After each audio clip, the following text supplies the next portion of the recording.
सच में इस दुनिया में हुआ करते थे। दुनिया के अलग अलग हिस्सों में जमीन के भीतर कई ऐसे जीवाश्म और कंकाल मिलते हैं जो हमें सोचने पर मजबूर कर देते हैं कि क्या सच में दानव हुआ करते थे।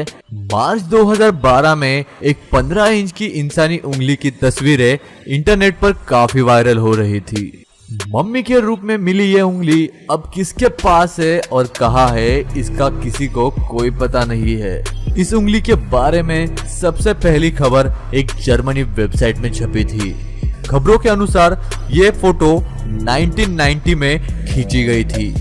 ये दरअसल एक कब्र चोर और पिरामिड के अंदर की चीजें चुराने वाले इंसान ने एक फोटोग्राफर को फोटो लेने के लिए दी। ऐसा कहा जाता है कि फोटो लेने के लिए उसने उस फोटोग्राफर से $300 लिए थे। कुछ वर्षों बाद जब वो कब्र चोर के पास फिर से गए तो वो उन्हें वहां कभी फिर से नहीं मिला। 10 फीट ऊंचा इंसान। जॉर्जिया माउंटेन से कुछ बड़ी बड़ी हड्डियां मिली थी जिसके आकार पर यह अनुमान लगाया गया कि ये यदि किसी इंसान की है तो वो कम से कम 9 से 10 फीट ऊंचा रहा होगा। एक प्रतिष्ठित साइंटिस्ट प्रोफेसर वेकुआ, लेकिन कुछ ही सालों बाद इस साइंटिस्ट का निधन हो गया। उनके साथ ही ये हड्डियां भी म्यूजियम से गायब हो गई। क्या आपको लगता है कि गवर्नमेंट इसे छुपाना चाहती है? यह हमें कमेंट सेक्शन में जरूर बताइएगा। बड़े पैरों वाला मानव।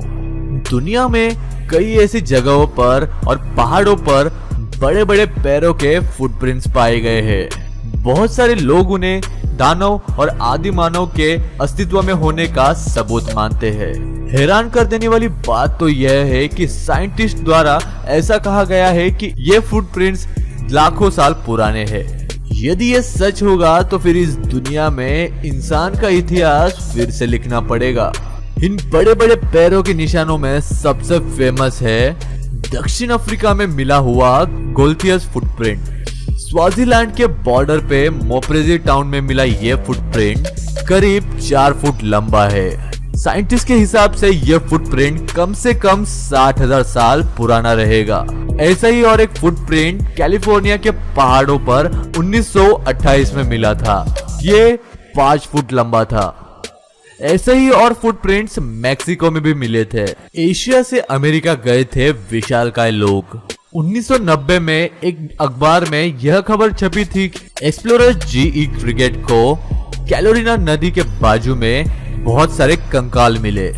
सबसे हैरानी वाली बात तो यह थी कि इनमें से कई कंकालों में 9 से 10 फीट की मम्मीज भी थी। विशेषज्ञों ने यह बताया कि ये लोग वो थे जो हजारों साल पहले एशिया से माइग्रेट होकर अमेरिका के इस इलाके में पहुंच गए थे। बाद में क्रिकेट जी ने यह कहकर तहलका मचा दिया कि अमेरिकी सरकार ने उस जगह को अपने कब्जे में ले लिया है ताकि और लोग उसके बारे में न जान सके। दोस्तों, आपको क्या लगता है कि क्या सच में